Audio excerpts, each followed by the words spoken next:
สบายดีสวัสดีพ่อแม่พี่น้อง FC ที่ฮักแพงเบิดสุขุสุคนเบิดสมองสุบอนนะพี่น้องเด้อพบเพาะกับช่อง YouTube บ่าวลาวพาเพิ่นคือเก่าคือเดิมเพิ่มเติมกันมื้อนี้ก็พาพี่พาน้องเฮามาหาผู้สาวโสดคือเก่าแหละพี่น้องเอ้ยเนาะตามหาผู้สาวโสดมาเปิดใจเพิ่นอีกมื้อนี้ก็ดีสิเป็นสาวโสดหน้าเก่าบ่หรือหน้าใหม่น่าจะเป็นหน้าใหม่หั่นแหละสำหรับคนใหม่หันนะเนาะสำหรับคนใหม่เนี่ยก็น่าจะเป็นหน้าใหม่หั่นแหละเพื่อจะมาเปิดใจมื้อนี้เนาะเพิ่นอยากมีครอบครัวบ่หรือว่าจังใดพร้อมที่จะอ่าสละโสดเลยบ่อันนี้หรือว่าอยากอยากคุยกันไปก่อนเนาะหรืออยากอยากคุยผู้บ่าวทางใดเป็นบ่าวลาวบ่าวไทยบ่หรือว่าบ่าวลาวนอกบ่และเรื่องอายุเด้เพิ่นสิจำกัดอายุเขาอยู่บ่อันนี้ก็เดี๋ยวยังไปสอบถามผู้สาวเพิ่นนำกันเนาะพี่น้องเนาะส่วนข้อมูลการติดต่อก็ขึ้นอยู่ในหน้าจอนี่เนาะทักมาแอดมาหาแอดมินเฮาก็ยินดีที่จะเอาเฟซเอาไลน์หรือว่าข้อมูลการติดต่อผู้สาวให้เนาะบ่ว่าอะไรอย่าห่างพี่น้องเอ้ยไปพบไปเพาะแล้วก็ไปทำความรู้จักเพิ่นไปพร้อมๆนี่แหละพี่น้องเอ้ยผู้สาวโสดนั่นนี่เนาะนั่งเฮ็ดโอ้ปากแดงปานไหล เอาสบายดีก่อน สวัส ต ดี อนนี้กันเนาะบ่ได้พ้อกันโอ้โดนพอสมควรพี่น้องเอ้ยเนาะจนลืมพู้นแหละจนสิลืมกันพู้นแหละเอาง่ายๆซะบางทีก็ลืมชื่อกันไปนะก็นำก็มีบ่ได้เจอกันพี่น้องเอ้ยเนื่องจากเวลาบ่ตรงกันนั่นแหละเนาะ แม่น เป็นได้สบายดีอยู่บ่เจ้า จะมือสบายดีมือบ่สบายดี ข้อยก็นึกว่าสละโสดบ่ได้ได้คือว่าได้ข่าวดียังซะบ่เดี๋ยวนี้ ยัง อ้าวก็ได้ว่าเพิ่นสละโสดไปแล้วได้พี่น้องเอ้ยยังบ่ได้สละโสดอยู่ แม่น ยังโสดคือเก่าซะบ่ ยังโสดคือเก่าตะกี้ก็แบบมีคนหลมแล้วก็อยู่ๆแล้วก็เงียบไปเด้ อืมก็มีคนล้มเนาะ แม่ มีคนล้มแล้วก็เงียบไปว่าซั่นเป็นได้หายเข้ากี่เมฆไปเลยบ่หรือว่าใดหรือว่าจบกันจากกันด้วยดี คนที่เคยล้มหั่นนะ คนที่เคยล้มให้เว้าแบบอันนั้นก็คือเพิ่นบ่สบายหันนะตะกี้ก็ล้มกันอยู่แล้วเพิ่นบ่สบายแล้วก็บ่ได้ล้มกันโดนๆจังเสร็จมาเทื่อนึงหันนะ อืมโดนๆจากแชทมา แม่น คันเว้าไปน่ะมันบ่คือเด้คนแบบว่าคนสิมาจีบกันน่ะนะมันบ่คือในการที่ว่าเฮาสิจีบไผคนหนึงหรือว่าสนใจผู้สาวคนใดคนหนึ่งมันต้องอยากรู้การเคลื่อนไหวของเขาแล้วก็ต้องทักไปหาเขาตลอด แม่น ถ้าแบบนั้นก็หรือบางทีก็เขาอาจจะคุยหลายคน แม่น หรือบางทีเพิ่นก็บ่มักเฮาแบบ สงสัย มีสองกรณีเนาะ โดย ตอนนี้จะบ่ได้คุยไปทางไหนเลยบ่ บ่ได้คุยตอนเนี้ย บ่เหลือจักคนเลยเนาะ แม่น บ่เหลือไว้ให้แก้เหงาจักคนเลยบ่ ก็คือเว่าแหละก็มีอยู่แต่โดนๆได้หลุมกัน อืม ก็สำเงาคือเก่าหั่นแหละ เนื่องจากเวลาบ่ตรงกันบ่หรือว่าแนวใด แม่นเวลาบ่ตรงกันบางเทื่อก็ทางนี้บ่ค่อยมีเวลาตอบเขาเจ้า อืม เรียก เพิ่นก็ หลาย น้อยใจบ่จัก สงสัยอยู่ แม่ผู้สาวนานตอบแชทตอบ LINE นี่แหละน้อยใจบ่จัก สงสัยอยู่แหละ ก็สิน้อยใจแล้วบางทีเพิ่นทักมาได้ซะแม่ผู้สาวก็หรือบางทีอ่านแล้วบ่ตอบนี่ก็เคยอยู่บ่เจ้าก็ดิ ก็เคยอยู่ บางเทื่ออ่านแล้วก็ไปเฮ็ดเวียกเลยนี่ก็ลืมตอบแม่นจนคิดว่าพี่จะได้ไปตอบเขาบางเทื่อเฮาทักไปบัดนี้ เขาก็บ่ตอบเฮาแล้วบัดนี้ อ๋อเขาก็เกิดเป็นการแบบว่าน้อยใจนะ แม่น บาดนี่พี่น้องเอ้ยผู้สาวลืมตอบเด้อบางทีแบบอ่านแล้วลืมตอบนะมันตอบอีกทีมันก็ดนหั่นนะเพิ่นก็น้อยใจแล้วบ่ว่าสิคิดว่าโอ้ยเฮาบ่สำคัญสำหรับเขาแหละ แม่น แต่เจ้าก็เคยอยู่บ่แบบทักไปแล้วเขาอ่านแล้วเขาบ่ตอบกลับมา ก็มีอยู่ มีเนาะ ก็เคยมีอยู่ อันนี้สิเป็นผู้สาวโสดหน้าใหม่เด้อพี่น้องเด้อสำหรับคนใหม่แหละคือเฮาว่าแหละผู้ที่เข้ามาติดตามใหม่ก็สิบ่ฮู้จักชื่อเสียงเรียงนามของเพิ่นเนาะว่าเพิ่นเป็นสาวโสดบ่อายุจักปีนั่นนี่ชื่อจังไดเจ้าชื่อจังไดก็บอก FC คนใหม่ค่อย ซื้อมี ชื่อมี โดย สาวมีถ้าผู้ใดมักกินมีนี่แนะนำให้คนนี้เลยพี่น้องเอ้ยเนาะสาวมีอายุเท่าใดสาวมีปีนี้ วันเกิดฮากวิทนี่ 29แล้ว โอ้ ตกมาปีนี้29ปีแล้ว วันเกิดเลยไปแล้วบ่ เลยไปวันเกิดวันที่5เด้ โอ้เดือนนี้บ่ แม่น โอ้แฮปปี้เบิร์ธเดย์เพิ่นย้อนหลังพี่น้อง โด เอ้ย ยขอบใจละลาย แล้วก็ผ่านไป29ปีกับอีก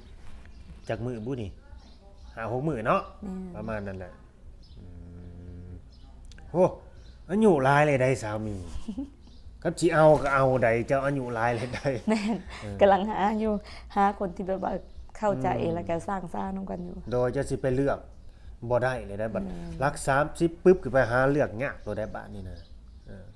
ช่วงนี้กำลังใดเจ้า คิดอยู่อายุสำนี้ได้คิดอยู่หา แม่น หาครูยากแหละ แม่นจะเบิ่งได้รุ่นน้องรุ่นน้อยเขาขึ้นมานี่โห แม่น จะเบิ่งสไตล์การแต่งตัวของเขามันเฮาบ่เทียบกับเขาเลยใด แม่น สมัยคุมื้อเนี่ยพี่น้องเอ้ยช่วงนี้แหละกำลังได้ยังเลือกได้อยู่ตอนนี้รัก30ขึ้นไปแล้วยากได้ต้องเป็นแนวนั้นเนาะ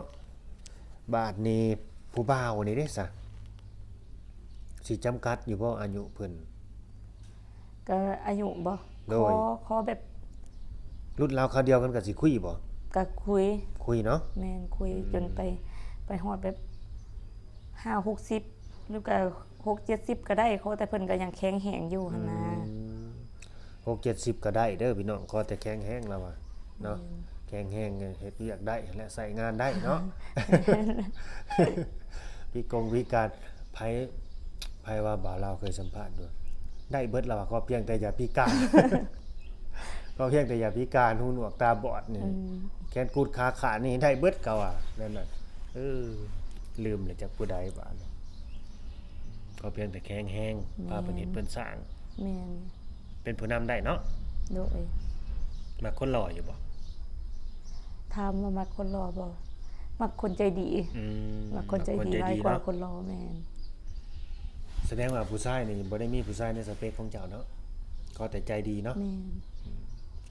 ก็แต่ใจดีแล้วก็เอาใจเฮาบ่จักนี่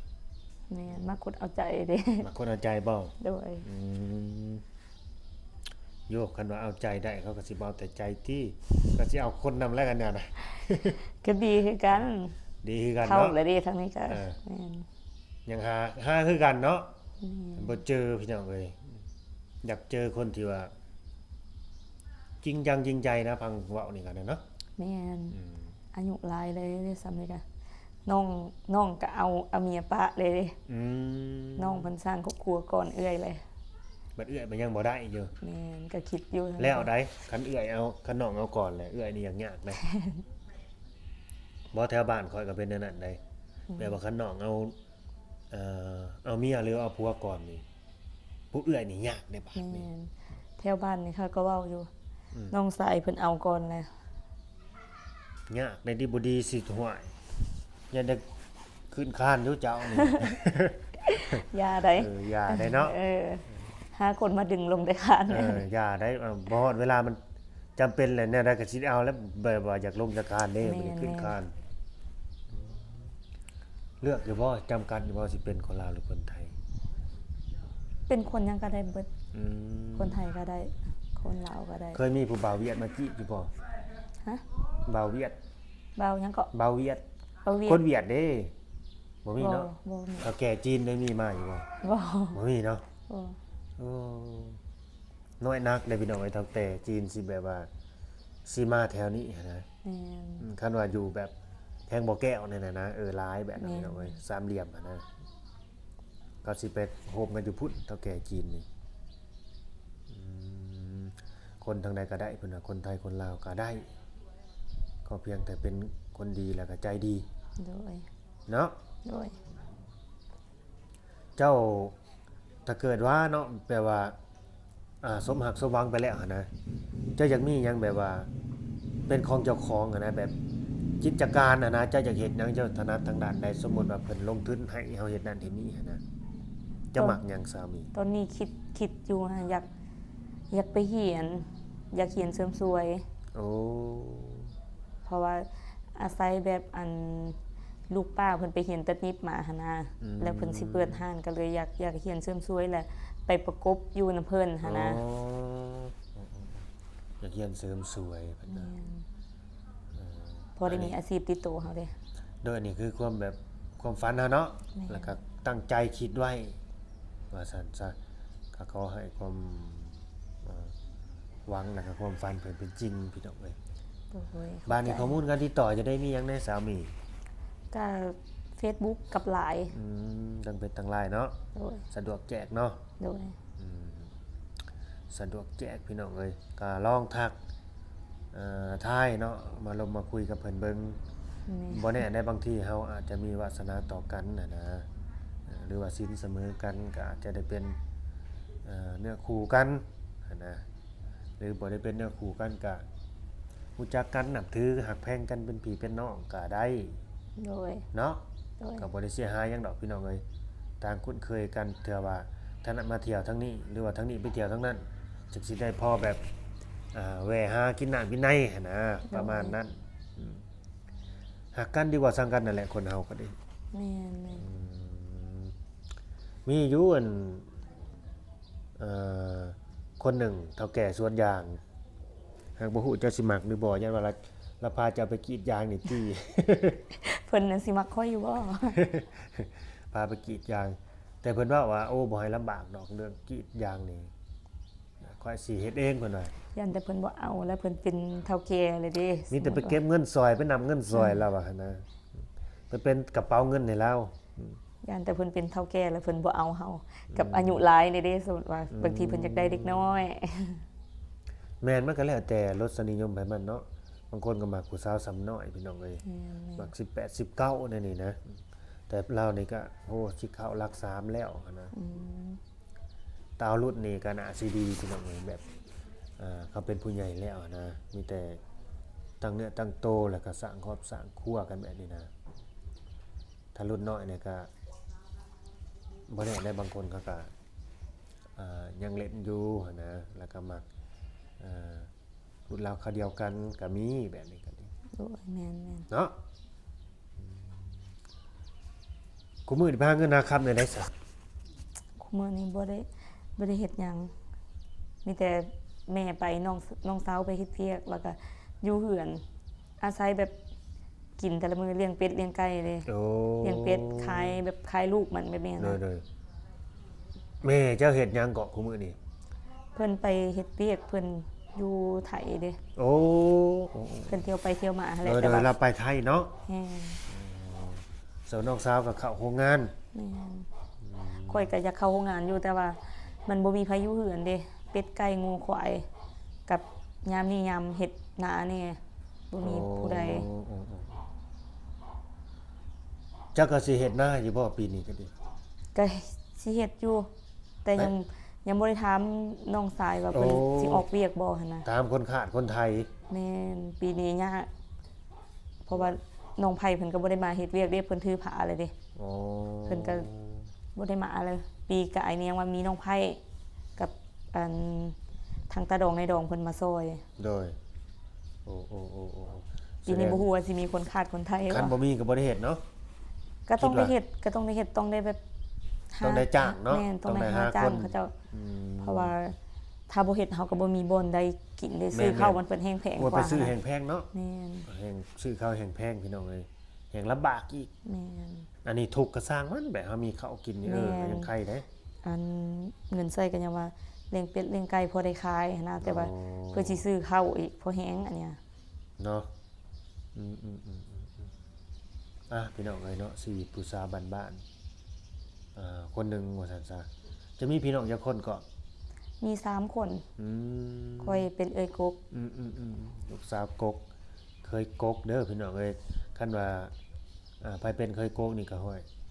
บ่ได้อยู่ดอกในเฮือนนะเพิ่นให้เคยลาอยู่ แม่น มีแต่ออกเคาะออกครัวเบิดเท่านั้นแหละเคยกกนะเนาะก็ตามนั่นแหละพี่น้องเอ้ยเนาะ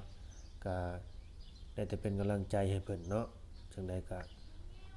สู้ต่อไป โดย เป็นกำลังใจให้ขอให้ได้เจอคนที่หากจริงแล้วก็จริงจังจริงใจสมปรารถนาเจ้าหั่นแหละเด้อสำหรับข้อมูลการติดต่อก็ทักมาพี่น้องเอ้ยเนาะแอดมาเนาะเฮาก็ยินดีที่จะเป็นสะพานหักสะพานบุญให้เนาะโอเคเด้อ โดย สิได้จบคลิปได้บาดนี่ โดย เนาะเอาไว้พอกันใหม่คลิปหน้าเด้อพี่น้องเด้อเนาะ ขอบคุณ FC เด้อที่เข้ามาชมฝากกดไลค์กดแชร์กดติดตามคือเก่าพี่น้องสบายดีสามีสบาย ส ดี บายดี โดยสบายดี